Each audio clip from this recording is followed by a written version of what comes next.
যে টাকা আমাদের কাছে ওরা তো টাকা যাবে না বছর 3-4টা ইনভয়েসে টাকা 20,000 কিন্তু ওইটা ম্যানেজারকে ওই যে যেরকম কইয়ে রাখছে যদি না করতে পারে ওটা জানতে পারে তাই তো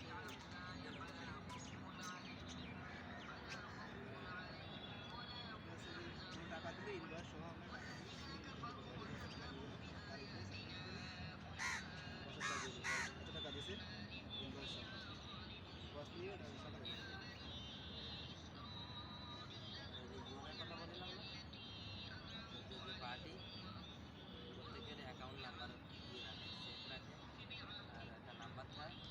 তোর ওই কয় টাকা ঢুকতেছে সাথে সাথে ওরা কোম্পানিতে এসএমএস দিয়ে দেয় সেক্ষেত্রে কোনো দোকানদার যদি টাকা দেয় কেউ টাকা রাখে তা বুঝতে পারবে কারণ এসএমএস না গেলে তো বুঝতে পারবে যে আমি টাকা দিলাম করেন ভাই বেতন চৌধুরী কত সেগুলো আমরা দেখে